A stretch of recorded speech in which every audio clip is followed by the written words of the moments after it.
Hi there guys, and welcome to another video from Alpha Bites, short informative videos covering your health and well. I wanted to speak briefly about intermittent hypoxia. We're going to touch on breathing, and then I'll just go through some brief exercises that can be used to build up your sort of aerobic capacity and can be used to help with intermittent hypoxia. So intermittent hypoxia uses and manipulates the principle of breathing. Now, breathing is used within the body.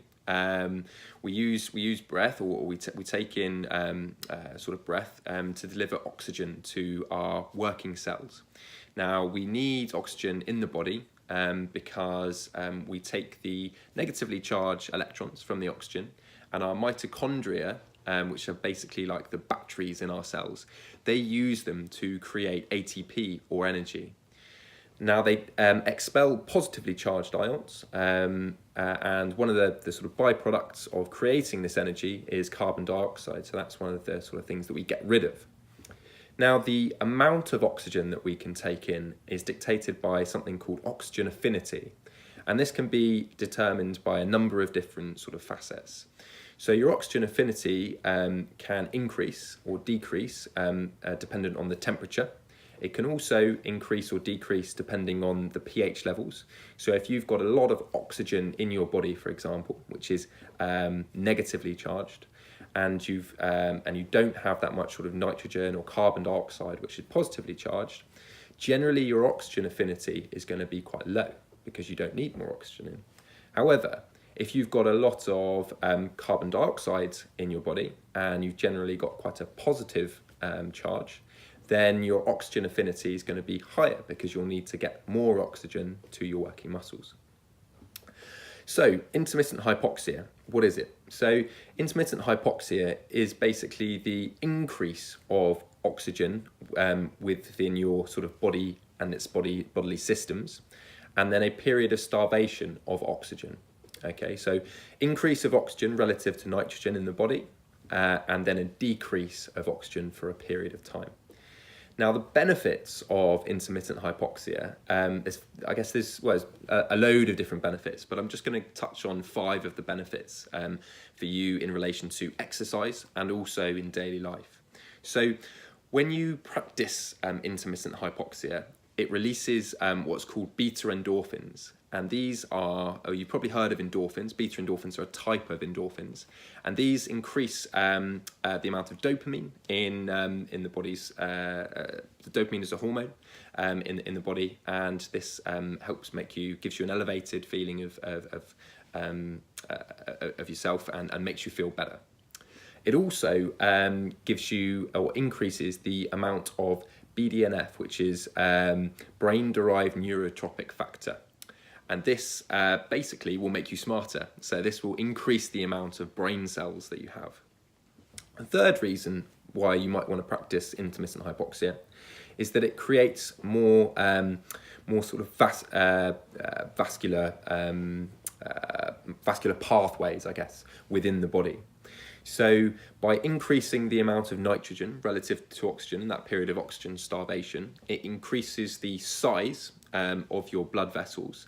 And this then creates new vascular pathways and forces them open so that you then become more efficient at pushing blood around the body. And there's less pressure on the heart and you become fitter. It also, fourthly, it creates more red blood cells. So again, you become more efficient at carrying oxygen around your body. Your heart has to beat less fast to get the same oxygen to working muscles or cells that need it. And you become fitter. And the fifth reason, a really sort of important reason, is that by practicing intermittent hypoxia, you actually increase the amount of stem cells that you have within the body. Now, stem cells are incredibly important because they basically are they underline all sort of repair throughout the body. So incredibly important to increase the amount of stem cells that you have within your body. So the last thing I just wanted to cover are just 2 separate exercises that you can do to basically put your body into a hypoxic state. Okay, so before I just go into a bit of detail on them, I'd say make sure that you're doing these exercises in sat down or even lying down. You're doing it in a safe environment. I suggest doing it inside rather than outside. And also, I wouldn't do these exercises if you have high blood pressure at all. Okay. So the first one is one that's it's practiced by yogis. It's called skull shiners. It's been brought to my attention by a chap called Wim Hoff, who is famously walked to Everest Base Camp in his shorts. Absolute mentalist. And to do this exercise, you need to inhale through your nose and exhale through your mouth. And you want to do deep breaths, breathing into your stomach rather than your chest cavity. So one way you can check that you're breathing into your stomach is put your hand over your stomach and breathe in through your nose, right down into the bottom of your lungs and out through your mouth. And you're going to do this about 30 times, okay? You might feel a little bit lightheaded, and that's just because you're going to increase the amount of oxygen relative to nitrogen in your body. So your body isn't used to it, for example, okay? So 30 breaths in and out. On the last breath, I want you to exhale outwards. So you exhale, full breath out, and then hold your breath. Now what you should find is that because you've oxygenated your body significantly, and then you're holding your breath, so you're depriving it of any more oxygen, you'll be able to hold your breath for a lot longer than you thought possible, okay?